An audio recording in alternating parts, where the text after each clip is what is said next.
pessoal, a gente vai começar aqui a aula de imunidade inata, certo?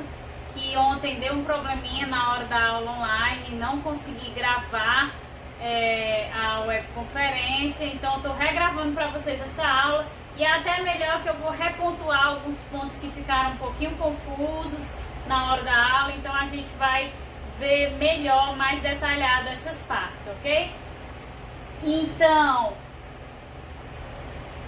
a gente vai tratar aqui da imunidade inata, que a gente já discutiu bastante na nossa primeira aula, e a gente já viu que a imunidade inata é aquela parte do sistema imune que tem a capacidade de combater micro-organismos, e não só os micro-organismos em si, que são chamados patógenos, né?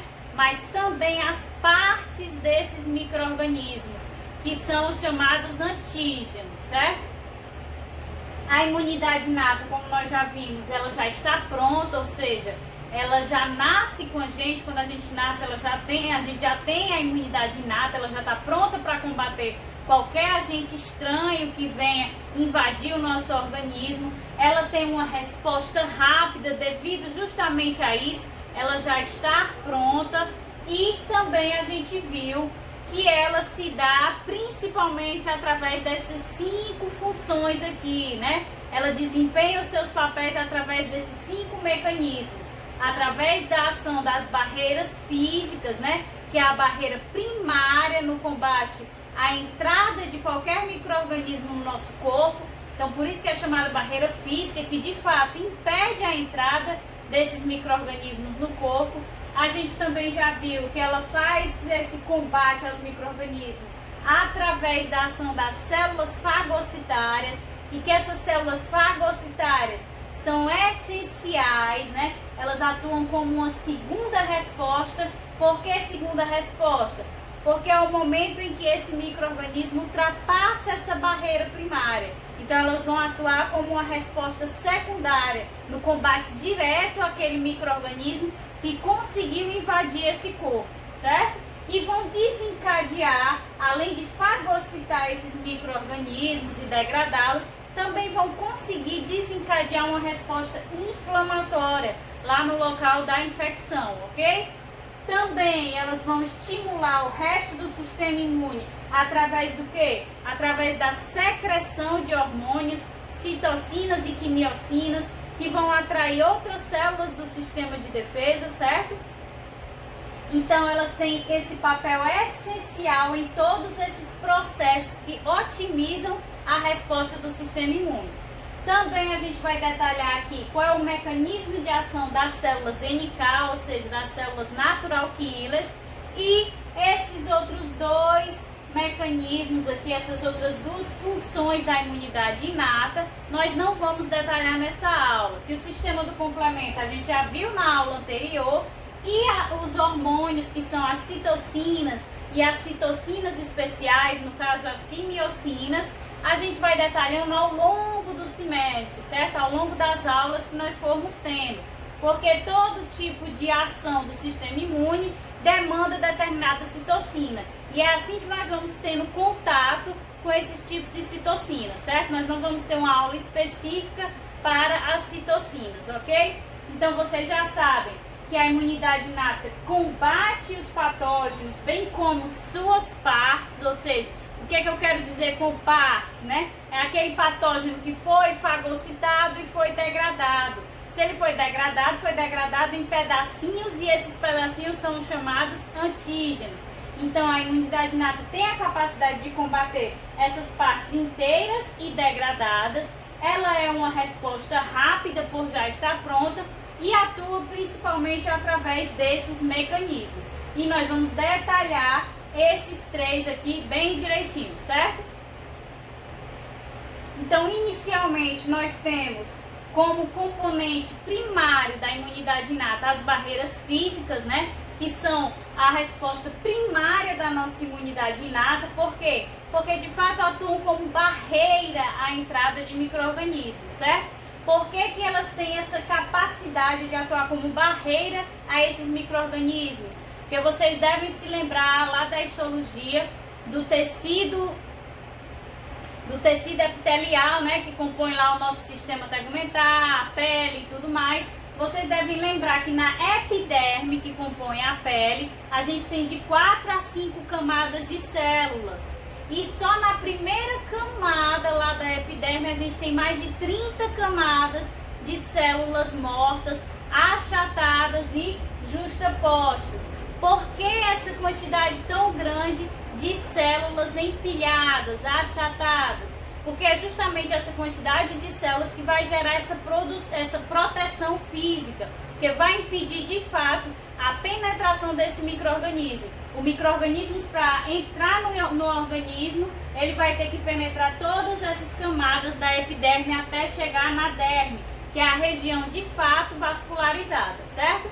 Então a primeira forma que a barreira física atua é tendo essa estrutura física de células justapostas e achatadas.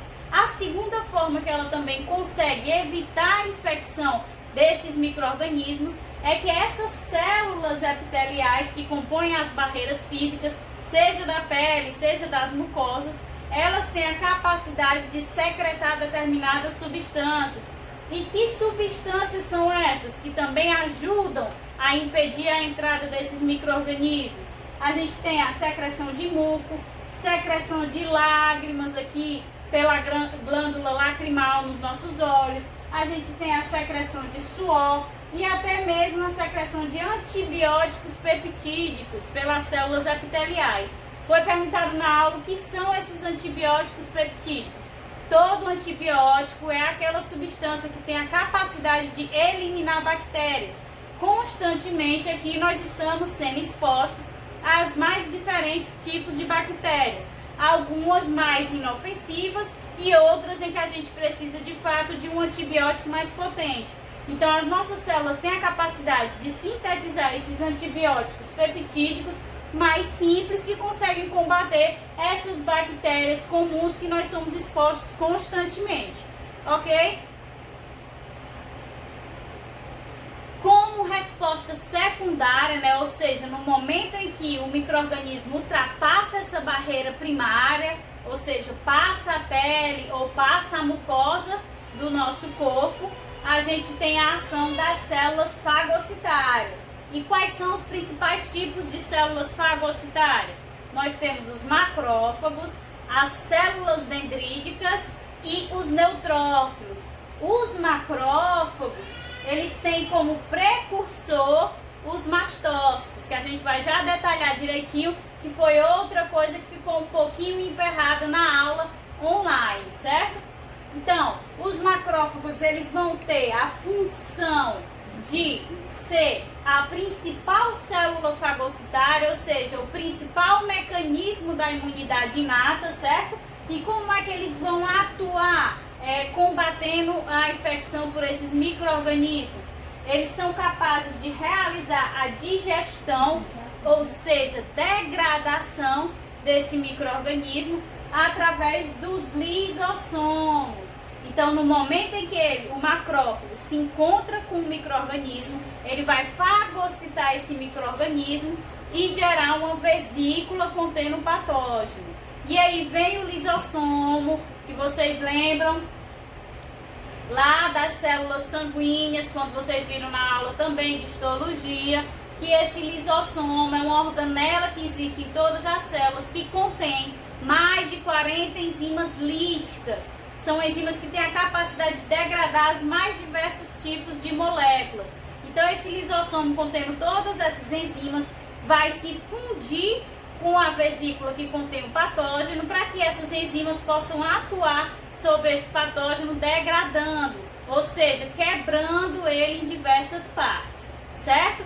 Então o primeiro mecanismo de ação dos macrófagos é a degradação através de digestão dentro de fagossomos. Os fagossomos são as vesículas resultantes da fusão dos lisossomos com a vesícula que contém o patógeno. Alguns micro-organismos são resistentes às enzimas que os lisossomos contêm, mas aí os macrófagos, eles têm um segundo mecanismo de ação para também degradar esse patógeno. E esse segundo mecanismo envolve o quê? a cascata de proteínas que irão gerar no final espécies reativas de oxigênio e espécies reativas de nitrogênio. Então, os macrófagos, quando a função de digestão desencadeada pelos lisossomos não funciona, quando esses micro-organismos são resistentes a essa digestão, então os macrófagos eles têm a capacidade de ativar genes que vão desencadear uma cascata de proteínas que vão gerar no final espécies reativas de oxigênio e espécies reativas de nitrogênio. Como nós sabemos, as espécies reativas de oxigênio e de nitrogênio têm a capacidade de degradar tanto material genético como moléculas orgânicas do organismo, ou seja, ela vai agir ali degradando as moléculas daquele patógeno, certo? Então são os dois mecanismos de ação dos macrófagos. Além disso, no momento em que o macrófago fagocita um patógeno, ele não vai degradá-lo, então já é uma forma de eliminar esse patógeno.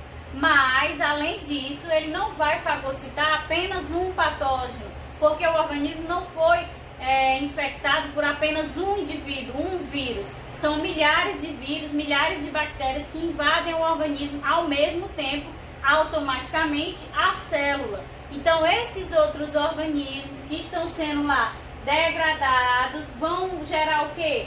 Pequenas partes. Essas pequenas partes são os antígenos. E aí os macrófagos podem utilizar esses antígenos gerados para apresentá-los aos linfócitos T. Os linfócitos T compõem que imunidade? A imunidade adquirida, né? A imunidade adquirida celular. Então, o que é que eu quero dizer com isso?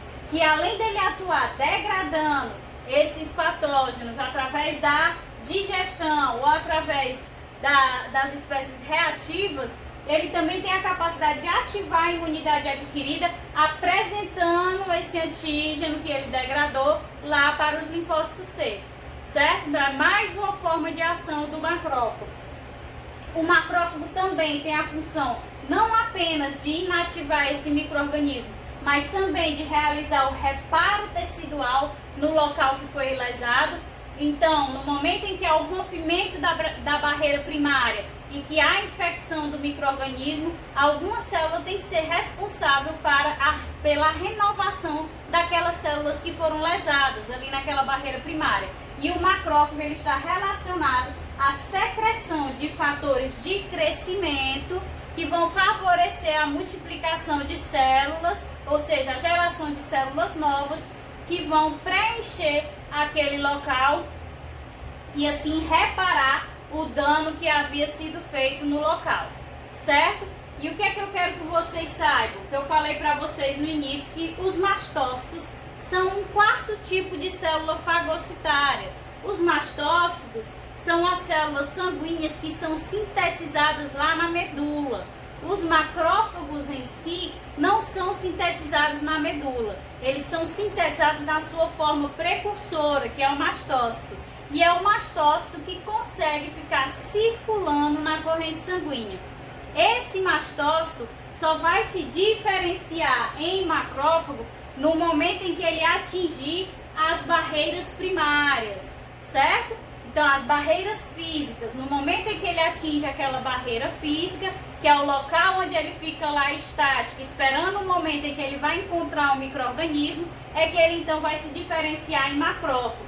Pode ocorrer a diferenciação desse macrófago sem ser quando ele chega a essa barreira física, pode ocorrer ainda na corrente sanguínea, caso esse mastócito, no momento em que estiver circulando na corrente sanguínea, encontrar circulando também na corrente sanguínea um micro-organismo, seja um vírus, seja uma bactéria, um agente estranho. Se esse mastócito identificar esse agente estranho, ele pode fagocitá-lo e então se diferenciar em macrófago, certo? Então a diferenciação do mastócito em macrófago ocorre quando ele atinge as barreiras primárias, as barreiras físicas à entrada dos micro-organismos, mas também pode acontecer caso ele seja exposto a esse micro-organismo ainda no momento em que ele está circulando na corrente sanguínea, ok?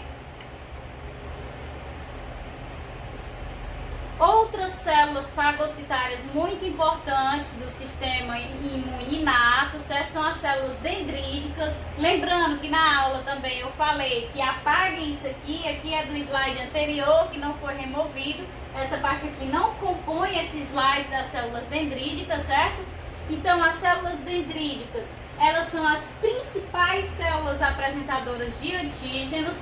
Elas estão constantemente circulando nos órgãos linfóides secundários.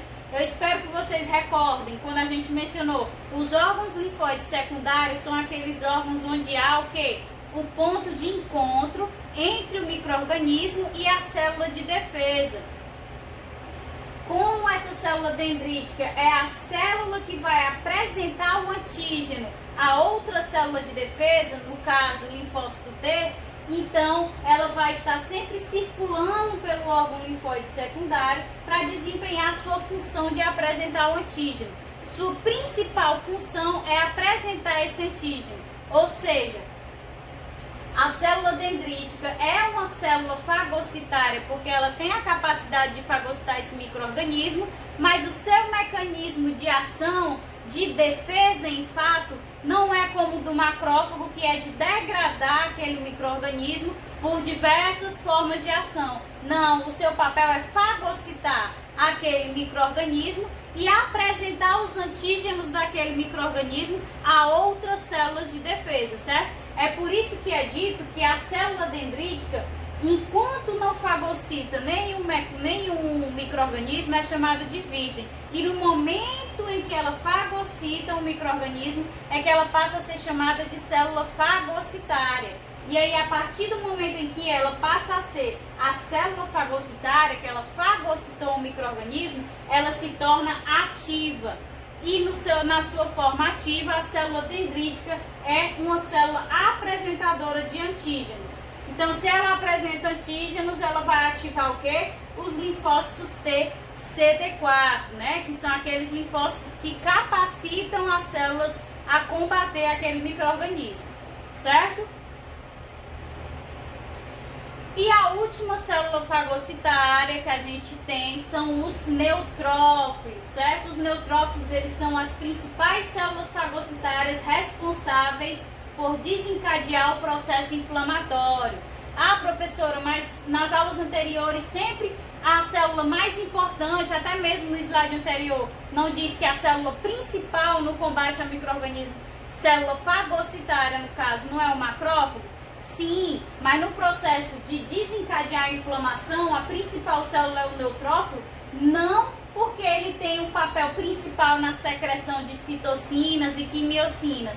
Não, mas é por causa da sua quantidade, porque os neutrófilos, eles existem quando há um processo infeccioso, eles existem numa quantidade, numa abundância muito maior do que todas as demais células de defesa.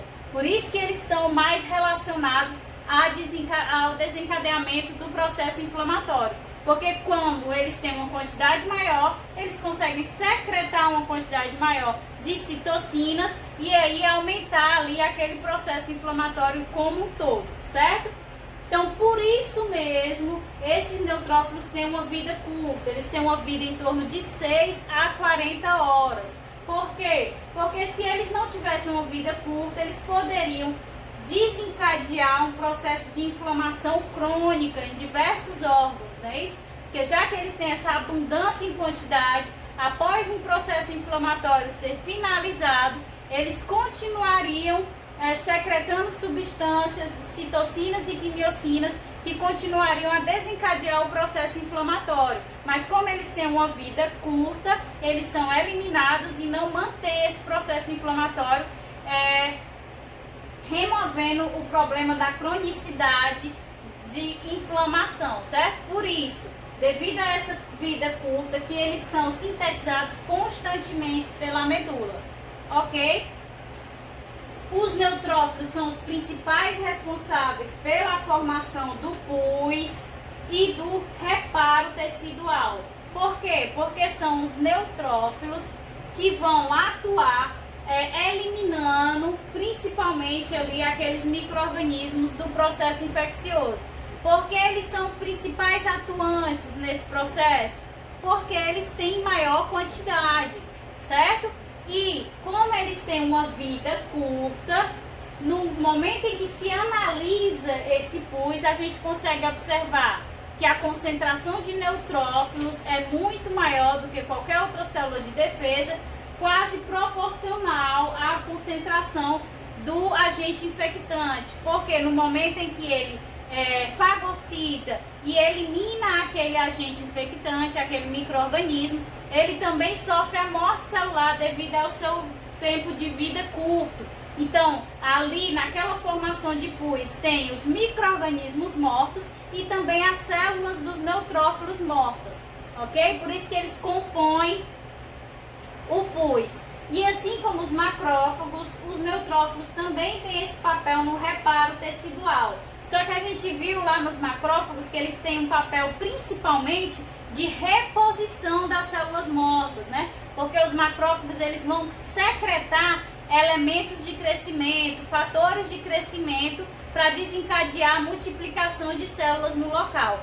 Já os neutrófilos não, eles têm esse papel de reparo tecidual já de eliminar as células que foram lesadas, as células que foram infectadas.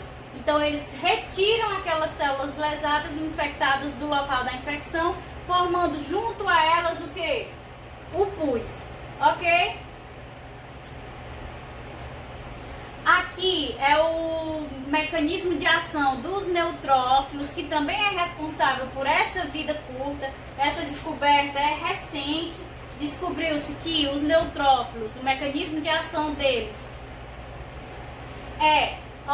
gera a morte dessa célula fagocitária também, porque ao rompimento da membrana dessa célula, seja iniciando de dentro para fora, ou seja, iniciando já da formação dessa armadilha dentro da célula para depois haver o rompimento da membrana. Então a gente tem, segundo a sigla em inglês, que é neutrófilo extracelular trap, ou seja, a armadilha extracelular de neutrófilo. Eles têm a capacidade de, junto com os seus lóbulos e os grânulos que existem, já que são células granulócitas, eles têm a capacidade de formar essas armadilhas, que é como se fosse uma rede, certo, de fibras, que tem a capacidade de capturar os patógenos, ou seja, os micro-organismos e também as células lá do tecido que estão mortas, que foram lesadas, que estão infectadas. Eles têm a capacidade de remover todos esses agentes danosos e causar a morte desses agentes microbianos e formar o pus. Só que no momento em que ele forma essa rede de armadilha aqui para capturar esses elementos, ele também sofre a morte, porque é o rompimento da sua membrana. Então, automaticamente, há a morte do neutrófilo, ou seja, uma proporção aí de morte de neutrófilo juntamente à morte do micro-organismo é basicamente similar. Vocês compreenderam que é o fator de formação dessa armadilha em forma de rede para capturar os micro-organismos, o fato dela romper a membrana do neutrófilo, que gera a morte dessa célula fagocitária, ao mesmo tempo em que vai capturar os micro-organismos e gerar a morte dos mesmos, certo? Mas aí a gente vem se perguntar, né? Como é que se dá o reconhecimento desses micro-organismos? Esse reconhecimento é aleatório, qualquer micro-organismo que se tem contato, a imunidade inata já sabe que é um micro-organismo estranho e vai lá atuar. Então, como a gente viu nas aulas anteriores, uma das comparações que se fazia entre a imunidade inata e a adquirida é que a adquirida era específica, né? Que cada linfócito T e linfócito B ele era específico para cada antígeno. Mas a imunidade inata também não é aleatória, ela tem um certo nível de especificidade. E esse certo nível de especificidade está dentro daqui, ó, do reconhecimento desses patógenos, que se dá através do reconhecimento de quê? Dos padrões moleculares associados aos patógenos, que são os chamados PAMPs. Então, esses padrões moleculares associados aos patógenos são estruturas que são repetidas em grupos de micro-organismos que não existe em mamíferos, certo?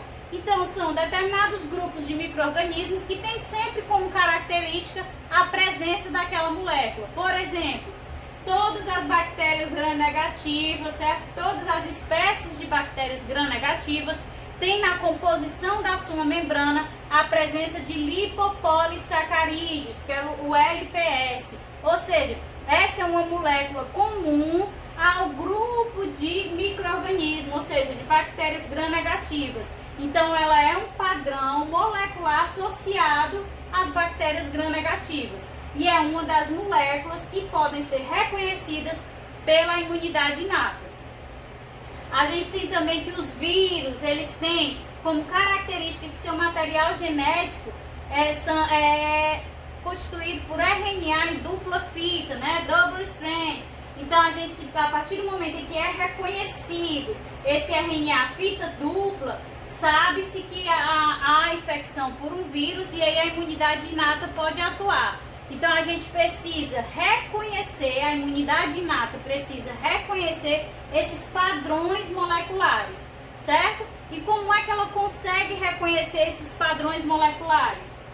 A imunidade inata só consegue reconhecer esses padrões moleculares porque ela tem na membrana de cada célula fagocitária e também nas membranas das células epiteliais, ou seja, as células que compõem as barreiras físicas primárias, existem receptores para esses padrões moleculares, certo? Existem as mais diversas classes de receptores para essas FAMPs e eles estão presentes tanto nas barreiras físicas, como eu acabei de dizer, quanto também na membrana das células fagocitárias. Então, como eu falei, existem diversas classes. Nós temos receptores do tipo TOL, temos receptores de manose, que na própria aula eu perguntei qual é um receptor de manose que a gente já teve contato lá no sistema do complemento. A proteína lectina, né? A proteína lectina é um receptor que tem a capacidade de reconhecer esse padrão molecular aqui do micro-organismo, que tem sempre essa molécula de manose exposta lá na sua membrana. Temos também receptores do tipo scavenger, certo? Receptores do tipo N-formilmetionil. E dentro de cada receptor desse, a gente também tem uma subdivisão de classes, ok?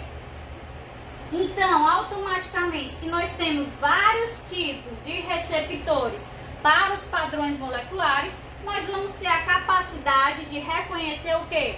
Vários padrões moleculares, ou seja, vários tipos de micro-organismos, certo? Então, a imunidade inata tem essa capacidade de reconhecer os mais diversos tipos de micro-organismos. Então, a gente tem como exemplo aqui um macrófago, em que na membrana dele tem os mais diversos tipos de receptores, certo? Então, só na membrana do macrófago, professora, não, na membrana do neutrófilo, na membrana da célula dendrítica, na membrana das células epiteliais que compõem as barreiras físicas primárias, certo? Todas essas células possuem esses receptores capazes de reconhecer esses padrões moleculares associados a determinado patógeno.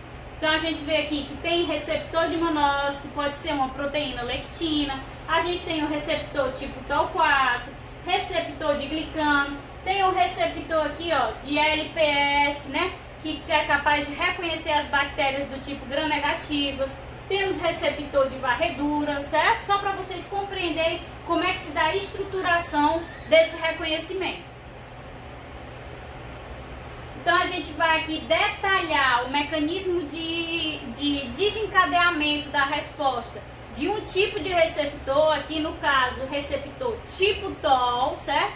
O receptor do tipo TOL, ele vai reconhecer o padrão molecular associado a determinado patógeno, certo? No momento em que ele reconhece esse padrão molecular associado a patógeno, ele desencadeia uma cascata de proteínas. Essa cascata de proteínas vai culminar na síntese do fator de transcrição NF-κB. Esse fator de transcrição, como o próprio nome diz, ele vai induzir o quê? Se ele é um fator de transcrição, ele vai induzir a transcrição de genes, ou seja, a expressão de genes, e esses genes são o quê? Codificadores de ninguém menos do que as citocinas. que são os hormônios que otimizam a resposta inflamatória. No momento em que essas citocinas são sintetizadas, há uma resposta imune otimizada, que é capaz de combater os mais diversos tipos de patógenos. Por que que isso acontece? Professora, se esse receptor reconheceu o padrão molecular, então ele fagocitou esse micro-organismo, não é isso? O macrófago fagocitou esse micro-organismo. Ele não já vai degradar esse micro-organismo? Como eu disse para vocês no início, esse macrófago não vai fagocitar apenas um vírus. Nós não somos infectados por apenas um elemento microscópico. Nós somos infectados por centenas desses elementos. Então, enquanto o macrófago está degradando fagocitando um elemento desse, outros ainda podem estar atuando na infecção, né? Vários patógenos infectam uma célula ao mesmo tempo. E aí ele desencadeia essas outras respostas imunes para quê? Para otimizar a resposta imune. No momento em que ele secreta citocinas, essas citocinas vão atrair quem? Todas as outras células de defesa, seja outras células fagocitárias, seja as células da imunidade adquirida, certo? Então ele vai atrair essas outras células de defesa para o combate daquele mesmo micro-organismo, certo? E é importante destacar para vocês, que eu não falei na aula correto, que esse mecanismo aqui de ação, da síntese do fator de transcrição NF-κB, com a expressão dos genes codificadores das citocinas, é um mecanismo de ação do receptor tipo TOL. Cada receptor vai ter a sua forma de desencadear esse mecanismo, certo? Então, se o objetivo é otimizar essa resposta, eu tive já a fagocitose de um desses micro-organismos e estou degradando ele. Ok, mas tem outros atuando. O que foi que fez? Desencadeou lá a cascata de proteínas e a expressão de genes, que desencadeou a secreção das citocinas, que vão atrair outras células de defesa. Estou só otimizando a minha resposta imune. Mas também posso fazer o quê? A célula não está sendo degradada aqui. Se ela está sendo degradada, ela está gerando o quê? Antígenos, né? As partes desse micro-organismo. Se ela está gerando antígenos, eu posso fazer o quê? Eu posso apresentar esses antígenos ao linfócito T, ou seja, otimizar mais ainda essa resposta de combate àquele micro-organismo. Então a célula fagocitária reconhece o padrão, degrada o patógeno, ao mesmo tempo está lá também secretando as citocinas devido à resposta desencadeada pelo receptor e também pega aquele antígeno que foi degradado e vai apresentar ao linfócito T, ativando a imunidade adquirida, certo? Então, as células que apresentam esse antígeno são as células chamadas de células apresentadoras de antígenos. E nós temos 3 tipos de células apresentadoras de antígenos. Nós temos os macrófagos, certo? Temos as células dendríticas e nós temos os linfócitos B, certo? Mas as principais células apresentadoras de antígenos, como a gente já mencionou, são as células dendríticas, porque são elas que têm o papel exclusivo de sair da condição de virgem, passar a condição de célula fagocitária no momento em que ela encontra o micro-organismo e de célula fagocitária ela se torna ativa e passa a ser uma célula apresentadora de antígeno.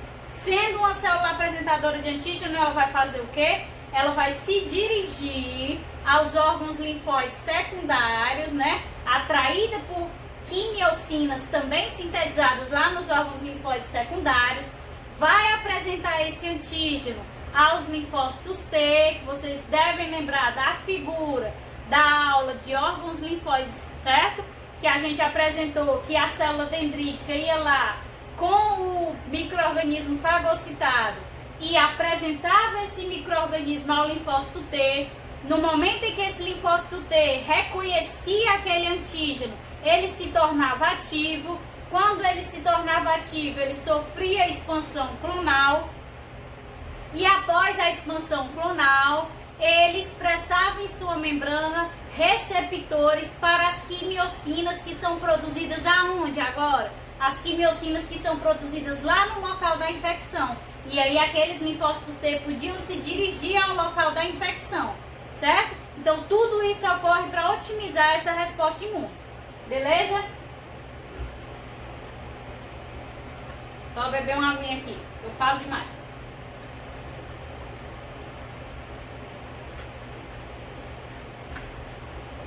E por último, a gente vai detalhar aqui o mecanismo de ação das células NK, certo? Que ficou muito confuso e saiu errado para vocês. Então agora, por favor, assistam direitinho que vai ser da forma correta, ok? Então as células NK são células que têm a capacidade de eliminar células que estão infectadas por micro-organismos ou células que estão estressadas e células tumorais, certo? Para que ela possa realizar a eliminação, matar essas células problema, ela precisa realizar o reconhecimento dessas células problema. Ela precisa saber que aquelas células estão com problema. Para isso, ela precisa de 2 sinais, certo? O primeiro sinal, mais simples, é do ligante de NK. Esse ligante de NK está sempre disponível para a ligação com a célula NK, ou seja, ele sempre está emitindo um sinal positivo para que a célula NK se ligue a ele, certo? Esse é o primeiro sinal. Esse ligante de NK existe em todas as células do nosso organismo, certo? Para justamente essas células NK possam ir fazendo uma varredura do nosso organismo de que células estão com problema ou não. Então, no momento em que ele reconhece que o ligante de NK está lá presente e está sempre positivo para a ligação a ela, ela se liga ao ligante de NK. Mas esse ligante não é suficiente para que ele reconheça que aquela célula tem um problema, certo? É necessário também que o ligante de MHC, e é esse ligante que vai ser o determinante para que a célula NK efetue ou não sua ação. Quando a célula está bem, certo? Ela emite um sinal negativo para a ligação da NK, certo? Então é o contrário que eu havia dito, né? Quando a célula está bem, ou seja, ela não tem problema nenhum, então ela emite um sinal negativo e a célula NK não se liga, porque MHC está emitindo um sinal negativo. Não há necessidade dela se ligar. Se não há a resposta do segundo sinal, se não há ligação ao segundo sinal, a célula NK se desliga do ligante de NK e vai embora, porque a célula está bem, certo? No entanto, quando aquela célula está com algum problema, o ligante de MHC emite um sinal positivo de que há alguma coisa errada, certo? Então, quando a célula está mal, ela emite um sinal positivo.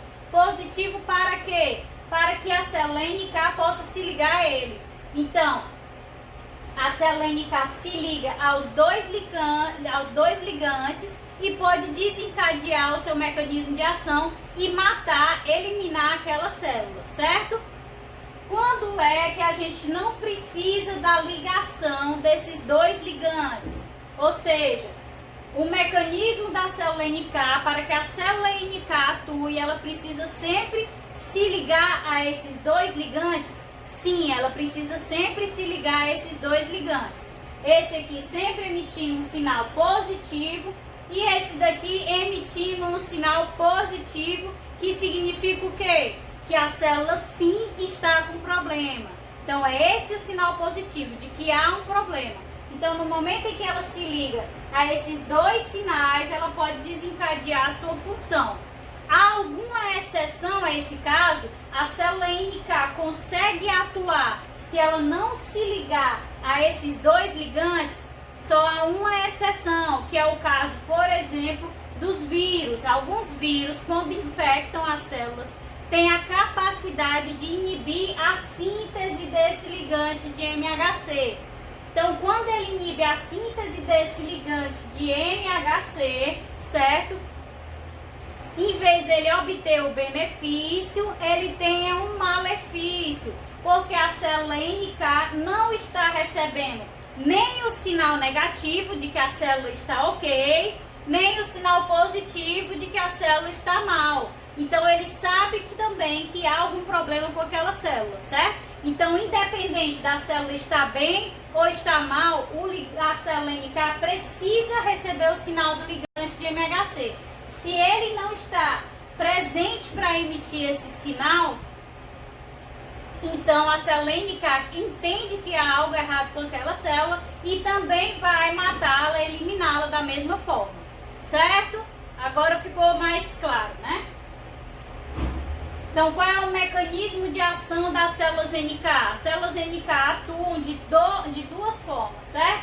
A primeira é através do mecanismo da citotoxicidade, que a gente já viu lá com os linfócitos T CD8, é o mesmo mecanismo desses linfócitos T CD8, mas ela também pode atuar através da otimização dos mecanismos de ação de quem? Dos macrófagos, certo? Então vamos ver aqui esse primeiro mecanismo, que é o mecanismo da citotoxicidade.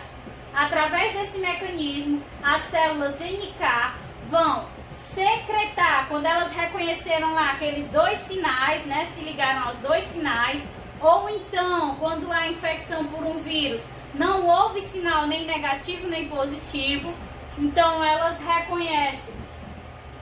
Então elas têm a capacidade de secretar perfurina e granzima, e aí vão desencadear o que? A morte celular programada. Então a perfurina ela tem a capacidade de quê? De perfurar a membrana daquela célula infectada, né? E aí a célula NK passa a secretar a granzima, que vai penetrar por aqueles poros, e aí é a granzima que vai desencadear a morte celular programada daquela célula, a apoptose daquela célula, certo? O outro mecanismo, que é a otimização dos mecanismos de ação dos macrófagos, envolve o quê? O macrófago, no momento em que ele fagocita um micro-organismo, certo? Que a gente já viu também, ele passa a secretar o quê? Citocinas. Uma das citocinas que o macrófago secreta é a interleucina 12. E o que é que essa interleucina 12 faz? Ela atrai células NK para o local da infecção, certo? Quando as células NK chegam lá no local da infecção, elas passam a secretar interferon gama, que é outra citocina. Esse interferon gama vai atuar onde? Nos macrófagos, né?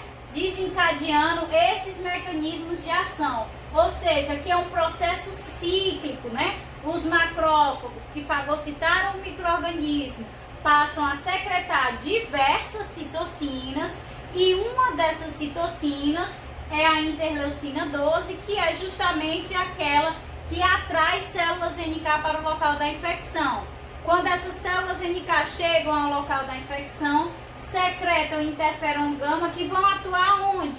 Vão atuar sobre os macrófagos, fazendo com que esses otimizem a síntese de espécies reativas de oxigênio e de nitrogênio, que a gente viu que é um dos mecanismos de ação dessas células fagocitárias, e também vai otimizar a síntese de enzimas líticas. Enzimas líticas estão dentro de onde? Dos lisossomos, ou seja, ele vai otimizar os mecanismos de ação diretos dos macrófagos, certo? Então essa citocina interferon gama tem essa capacidade de otimizar a ação do macrófago, justamente otimizando o combate àquele micro-organismo, ok? E por fim, para a gente terminar, nem sempre uma célula vai precisar das células de defesa para combater determinado micro-organismo, certo? Algumas células infectadas por vírus têm a capacidade de reconhecer que está infectada e passar a secretar uma citocina chamada de interferon 1. Esse interferon 1 tem os seus subtipos interferon alfa e interferon beta. Essas citocinas, elas têm a capacidade de inibir a síntese proteica do vírus, inibir a expressão gênica desses vírus, além de degradar o RNA viral, que é o RNA dupla fita, né? E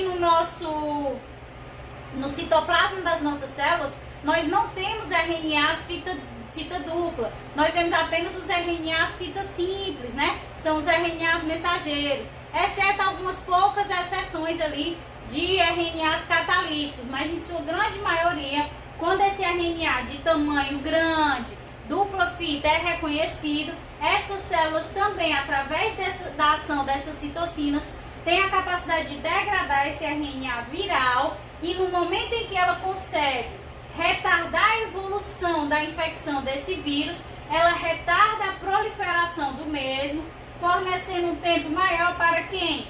Para que o sistema imune possa atuar, certo?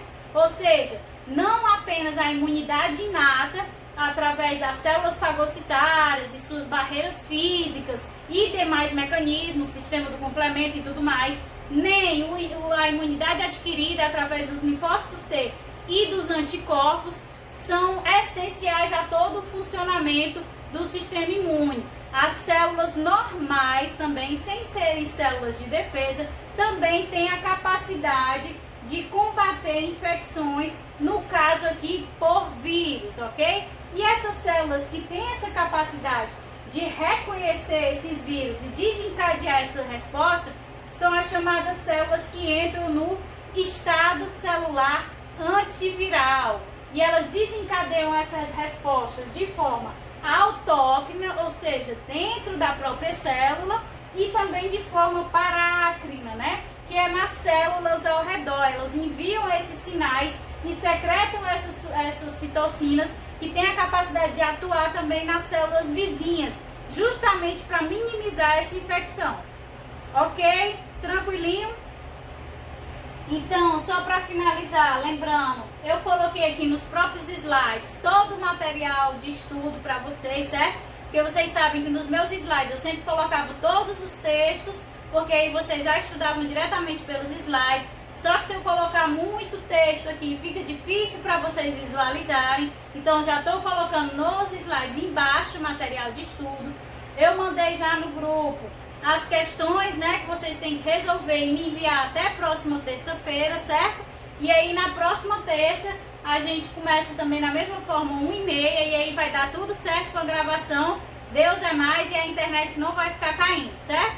Qualquer dúvida, porque aí dessa forma não tem as interrupções com as dúvidas, então fica mais rápido, fica mais corrido. Então volta o vídeo, vê novamente e qualquer coisa, vocês sabem que eu estou disponível, é só mandar uma mensagem para mim, tá?